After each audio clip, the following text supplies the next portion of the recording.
প্রিয় শিক্ষার্থী বন্ধুরা, আসসালামু আলাইকুম। আশা করি তোমরা ভালো আছো।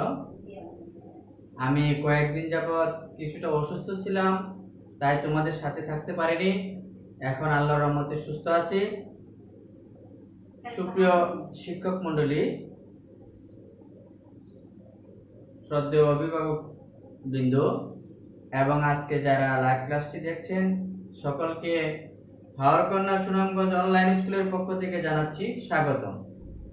আমি মোহাম্মদ জহিরুল ইসলাম, সহকারী শিক্ষক, গণিত, আলহারা জামিয়া ইসলামিয়া ফাজিল মাদ্রাসা সুনামগঞ্জ সদর সুনামগঞ্জ। শিক্ষার্থী বন্ধুরা, তোমরা জেনে খুশি হবে, আজ আমি তোমাদের নবম দশম শ্রেণীর 16.2 এর পরিমিতির একটি সমস্যা নিয়ে হাজির হয়েছি। তো তোমরা খাতা কলম নিয়ে চটপট রেডি হয়ে যাও। শিক্ষার্থী বন্ধুরা, তোমরা একটু ভালো করে খেয়াল করো। একটি বর্গক্ষেত্রের পরিসীমা একটি আয়তক্ষেত্রের পরিসীমার সমান। একটি বর্গক্ষেত্রের পরিসীমা একটি আয়তক্ষেত্রের পরিসীমার সমান। আয়তক্ষেত্রের দৈর্ঘ্য প্রস্থের 3 গুণ। প্রতিটি 40 সেন্টিমিটার বর্গাকার পাথর দিয়ে বর্গক্ষেত্রটি বাঁধতে মোট কতটি পাথর লাগবে? আমি সমস্যাটি তোমাদেরকে আবারও বলছি শিক্ষার্থী বন্ধুরা, একটু ভালো করে খেয়াল করো। একটি বর্গক্ষেত্রের পরিসীমা একটি আয়তক্ষেত্রের পরিসীমার সমান। একটি বর্গক্ষেত্রের পরিসীমা একটি আয়তক্ষেত্রের পরিসীমার সমান। আয়তক্ষেত্রের দৈর্ঘ্য প্রস্থের 3 গুণ। প্রতিটি 40 সেন্টিমিটার বর্গাকার পাথর দিয়ে বর্গক্ষেত্রটি বাঁধতে মোট কতটি পাথর লাগবে? এখান থেকে শিক্ষার্থী বন্ধুরা, আমরা যে জিনিসটি বুঝতে পারলাম যে আমাদের প্রথমে যেহেতু আয়তক্ষেত্রের পরিসীমার সমান বলছে আর আয়তক্ষেত্রের দৈর্ঘ্য প্রস্থের 3 গুণ দেওয়া আছে, তাহলে আমরা আয়তক্ষেত্রের দৈর্ঘ্য এবং প্রস্থ নির্ণয় করতে হবে। সেখান থেকে আমরা আয়তক্ষেত্রের পরিসীমা নির্ণয় করব। আর আয়তক্ষেত্রের যে পরিসীমাটা হবে সেটাই কিন্তু বর্গক্ষেত্রের পরিসীমা। তাহলে শিক্ষার্থী বন্ধুরা, আমরা আস্তে আস্তে এগিয়ে যাই। শিক্ষার্থী বন্ধুরা, তোমরা জানো যে আমার একটি চ্যানেল আছে, ইউটিউব চ্যানেল, সেটি হচ্ছে কুইন অফ সায়েন্স।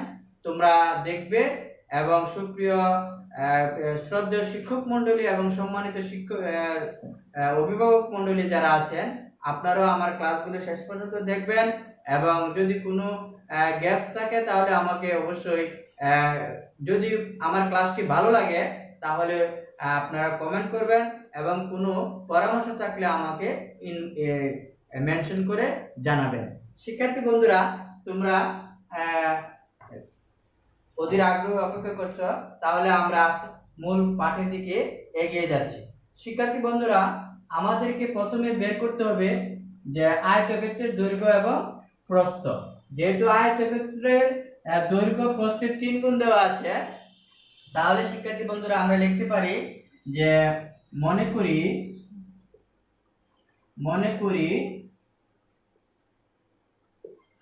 আয়তক্ষেত্রের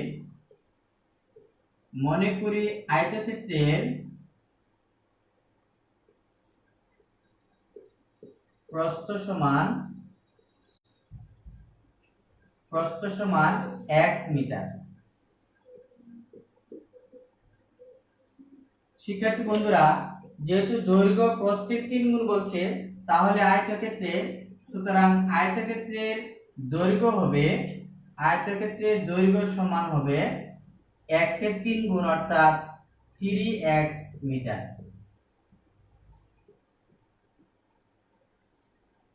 সুতরাং আয়তক্ষেত্রের ক্ষেত্রফলের সূত্র তোমরা জানো যে আয়তক্ষেত্রের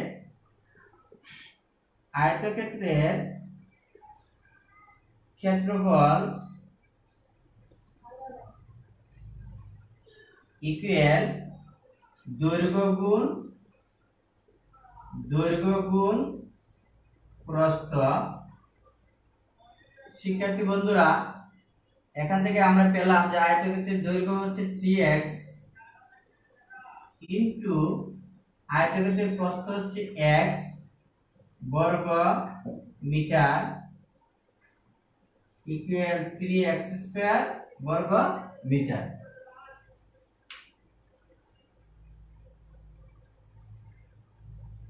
শিক্ষার্থী বন্ধুরা এখানে একটু মিস্টেক আছে। তোমরা আয়তক্ষেত্রের দৈর্ঘ্য প্রস্থের 3 গুণ এবং ক্ষেত্রফল 768 বর্গ মিটার। শিক্ষার্থী বন্ধুরা আয়তক্ষেত্রের দৈর্ঘ্য প্রস্থের 3 গুণ এবং ক্ষেত্রফল হচ্ছে 768 বর্গ মিটার। তাহলে যেহেতু এর ক্ষেত্রফল দেওয়া আছে 768 বর্গ মিটার, আমরা এখান থেকে লিখতে পারি প্রস্থ মতে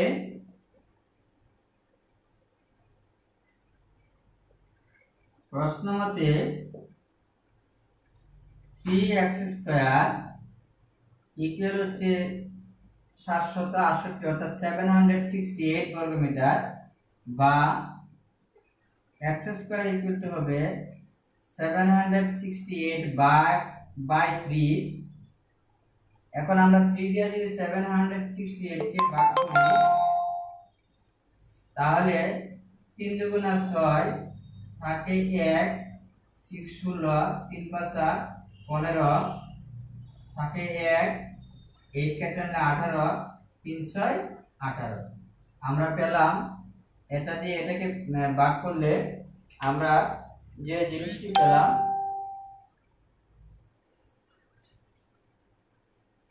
বা x স্কয়ার ইকুয়াল টু 256 বা x ইকুয়াল টু হবে, তোমরা জানো যে স্কয়ার যদি অপোজিটে চলে যায় পক্ষান্তরে চলে যায় তাহলে রুট ওভার হয়ে যায় অর্থাৎ 256। শিক্ষার্থী বন্ধুরা একটু ভালো করে খেয়াল করো, তোমরা এটার বর্গমূল নিশ্চয়ই জানো। 256 যেহেতু এটা বর্গমূল করব 2 এর মিলে যাবে একবার, 1 1 1 1 এর ডাবল হচ্ছে 2, 2 থেকে 1 গেলে এটা 1, আবার আমরা জোড়া নামাবো 5 6। এখন আমরা যদি এখানে 6 দেই এখানেও 6 দিতে হবে, 6 6 6 30 6 হাতে হলো 3, 6 দুগুণা 12 আর 3 15, তারপর মনে হচ্ছে 16 বা x ইকুয়াল টু 16। তাহলে আয়তক্ষেত্রের প্রস্থ আমরা ধরেছিলাম x মিটার। শিক্ষার্থী বন্ধুরা আয়তক্ষেত্রের প্রস্থ আমরা ধরেছিলাম x মিটার এবং x সমান বের হয়েছে 16। তাহলে আমরা বলতে পারি এখান থেকে যে সুতরাং আয়তক্ষেত্রের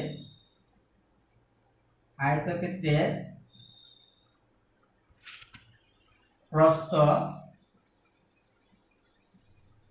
16 মিটার।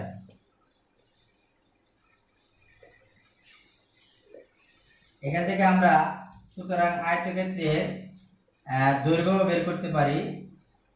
যেহেতু তোমরা জানো দৈর্ঘ্য হচ্ছে 3x মিটার, শিক্ষার্থী বন্ধুরা দৈর্ঘ্য হচ্ছে আমার 3x মিটার, তাহলে দৈর্ঘ্য হবে 3 × 16 মিটার, 3 × 16 মিটার ইকুয়াল 3 × 48 মিটার। শিক্ষার্থী বন্ধুরা তাহলে আমরা দৈর্ঘ্য এবং প্রস্থ পেয়ে গেলাম। শিক্ষার্থী বন্ধুরা আমরা দৈর্ঘ্য এবং প্রস্থ পেয়ে গেলাম। শিক্ষার্থী বন্ধুরা একটু ভালো করে খেয়াল করো, একটি বর্গক্ষেত্রের পরিসীমা একটি আয়তক্ষেত্রের পরিসীমার সমান। তাহলে আমরা এখন আয়তক্ষেত্রের পরিসীমা নির্ণয় করব। আয়তক্ষেত্রের পরিসীমা যদি আমরা নির্ণয় করতে যাই শিক্ষার্থী বন্ধুরা আমরা আবার একটু রিপিট করে ফেলি, যে মনে করি আয়তক্ষেত্রের প্রস্থ x মিটার, তাহলে দৈর্ঘ্য যেহেতু 3 গুণ দৈর্ঘ্য হবে 3x মিটার। সুতরাং আয়তক্ষেত্রের ক্ষেত্রফল দৈর্ঘ্য গুণ প্রস্থ অর্থাৎ 3x গুণ x বর্গ metre equal to 3x square বর্গ মিটার।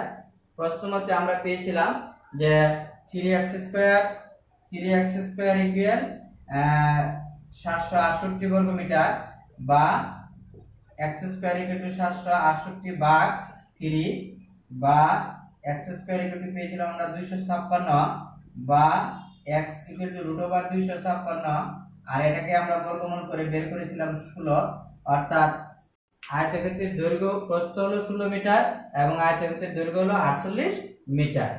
শিক্ষার্থী বন্ধুরা, তাহলে আমরা পরবর্তী স্টেপে চলে যাই। পরবর্তী স্টেপ আমাদের হচ্ছে আয়তক্ষেত্র বর্গক্ষেত্রের পরিসীমা আয়তক্ষেত্রের পরিসীমার সমান। সুতরাং আমরা আয়তক্ষেত্রের পরিসীমা বের করব। সুতরাং আমরা লিখতে পারি আয়তক্ষেত্রের পরিসীমা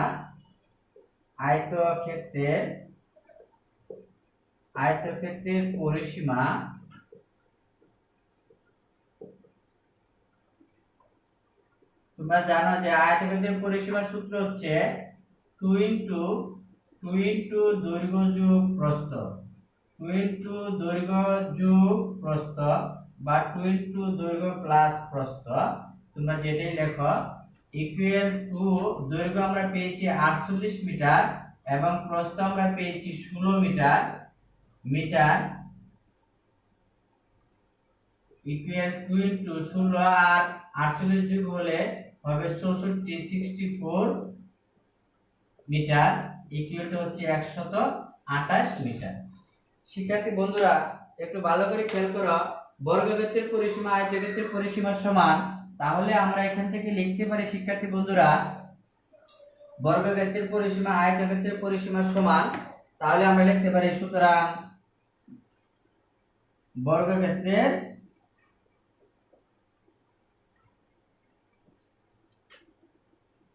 পরিসীমা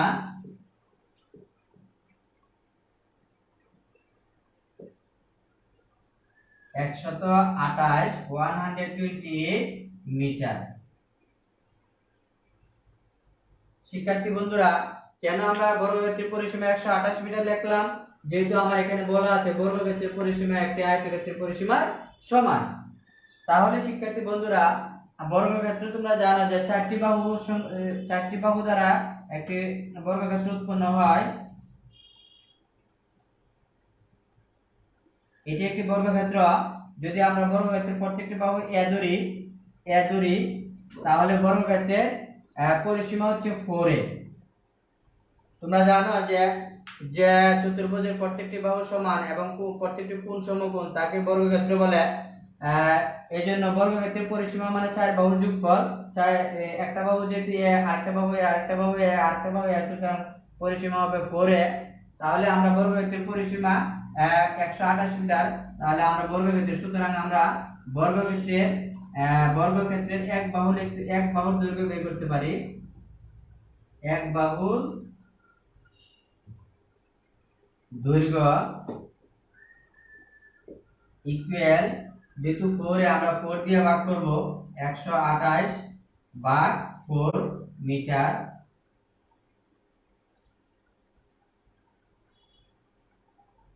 128 দিয়ে 4 এ ভাগ করলে 3 দুগুণা 3 4 12 4 দুগুণা 8 32 মিটার।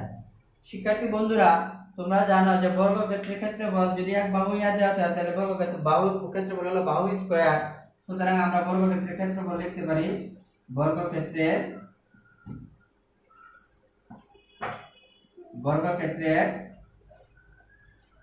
ক্ষেত্রফল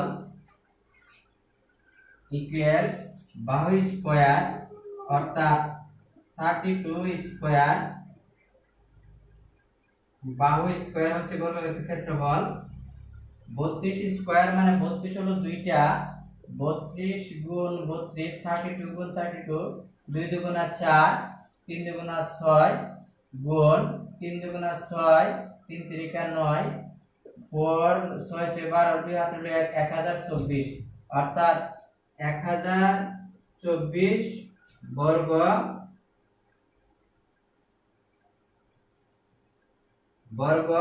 মিটার। শিক্ষার্থী বন্ধুরা প্রিয় শিক্ষার্থী বন্ধুরা, একটু ভালো করে খেয়াল করো, আয়তক্ষেত্রের পরিসীমা আমরা নির্ণয় করলাম। আয়তক্ষেত্রের পরিসীমা সূত্র হচ্ছে 2 ইনটু দৈর্ঘ্য প্লাস প্রস্থ। যে তাহলে 2 ইনটু দৈর্ঘ্য হচ্ছে 48, আমরা দৈর্ঘ্য পেয়েছিলাম 48 এবং প্রস্থ 16 মিটার। 48 আর 16 যোগ করলে তোমরা জানো 64 অর্থাৎ 64 2 ইনটু 64 মানে 128 মিটার। তাহলে যেহেতু বর্গক্ষেত্রের পরিসীমা আয়তক্ষেত্রের পরিসীমার সমান বলা হয়েছে, সুতরাং বর্গক্ষেত্রের পরিসীমা আমরা বলতে পারি 128 মিটার। আর তাহলে বর্গক্ষেত্রে এক বাহুর দৈর্ঘ্য হবে, যেহেতু বর্গক্ষেত্রের এক বাহু হলে বর্গক্ষেত্রের ক্ষেত্রফল হলো 4a, 4 বাহুর দৈর্ঘ্য বর্গক্ষেত্রের পরিসীমা হলো 4a, তাহলে আমরা 4 দিয়ে যদি ভাগ করি তাহলে আমরা এক বাহু পাবো। সুতরাং বর্গক্ষেত্রে এক বাহুর দৈর্ঘ্য হচ্ছে 128 ভাগ 4, 4 দিয়ে ভাগ করলে 32 মিটার। আর বর্গক্ষেত্রের ক্ষেত্রফলের সূত্র হচ্ছে বাহু স্কয়ার অর্থাৎ 32 স্কয়ার, তার 32 স্কয়ার হলো 1024। শিক্ষার্থী বন্ধুরা 1024 প্রশ্ন আমাকে বলছে যে প্রতিটি 40 সেন্টিমিটার পাথর দিয়ে বর্গক্ষেত্রটি বাড়তে মোট কতটি পাথর লাগবে।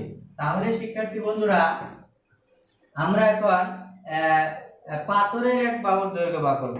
পাথরের এক বাহুর দৈর্ঘ্য বার করব। সুতরাং আমরা বলতে পারি যে পাথরের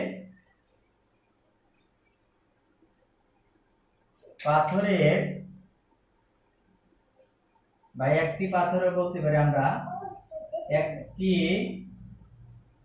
একটি পাথরের দৈর্ঘ্য ইকুয়াল 40 সেন্টিমিটার।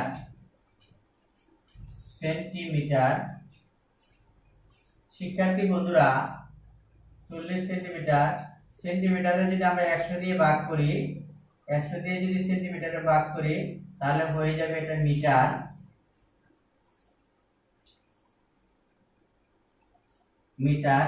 ভাগ করলে হবে 0.4 মিটার। 0.4 মিটার 100 দিয়ে ভাগ করলে, খেয়াল করা শিক্ষার্থী বন্ধুরা 40 এর যদি আমরা ভাগ করি, 40 এর মধ্যে জানা বলে একটা শূন্য দিয়ে দশমিক দিয়ে একটা শূন্য দিলে 4 বার দিলে 400, তাহলে 0.4 মিটার। শিক্ষার্থী বন্ধুরা এখন পাথরের এক বাহুর দৈর্ঘ্য, যেহেতু বর্গাকার পাথরের এক বাহুর দৈর্ঘ্য এটা হচ্ছে প্রতিটি এত বর্গাকার পাথর দিয়ে বর্গাকার পাথরের এক বাহুর দৈর্ঘ্য হলো এটা। সুতরাং আমরা বলতে পারি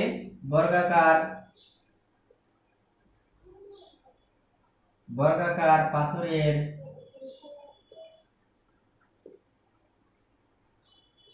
ক্ষেত্রফল।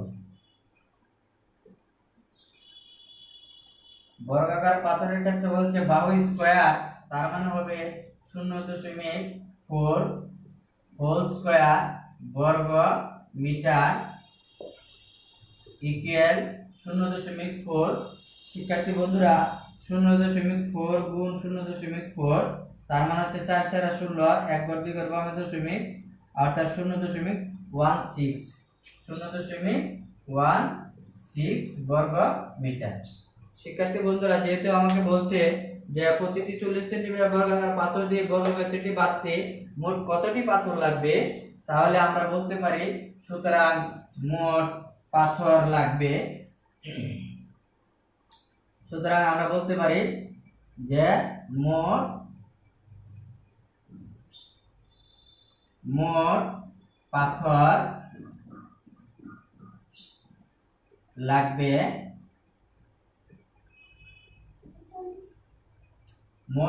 লাগবে আমরা আগে পেয়েছিলাম বর্গক্ষেত্রের ক্ষেত্রফল 1024 আর এখানে পেলাম 0.16, টোটাল এতটি।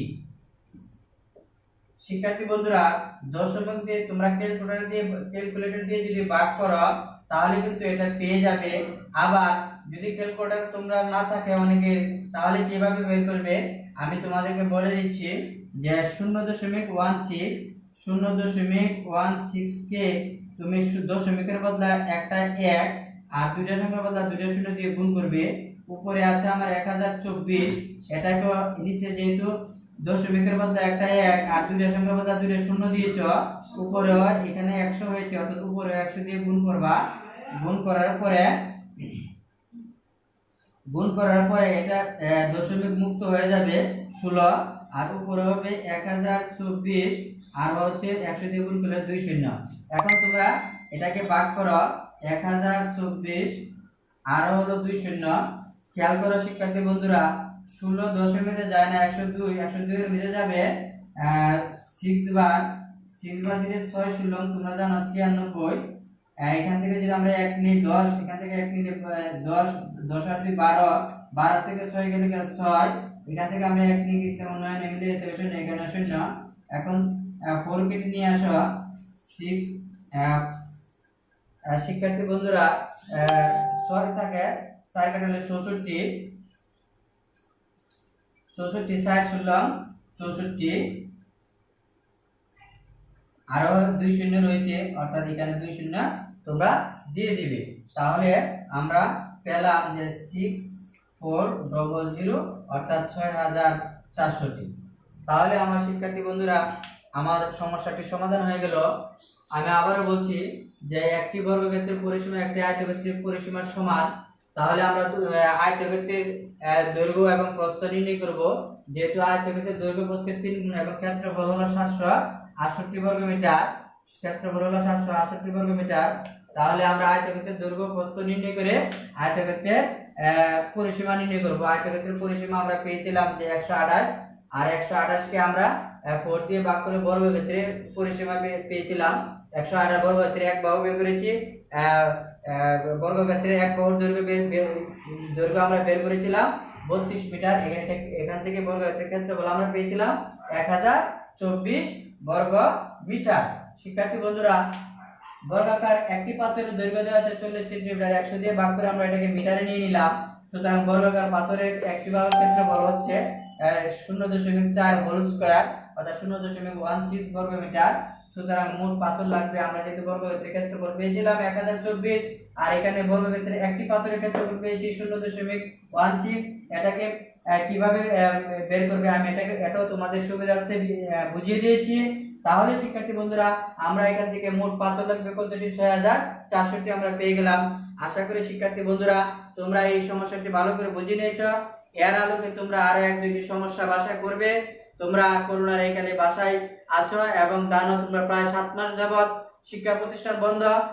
আর হাওর কন্যা এবং সিলেট ডিভিশন এবং বিভিন্ন online school, Sylhet online school এবং অনেকগুলি অনলাইন স্কুল তোমাদেরকে অনলাইনের মাধ্যমে সারা বাংলাদেশে ক্লাস দিয়ে যাচ্ছে।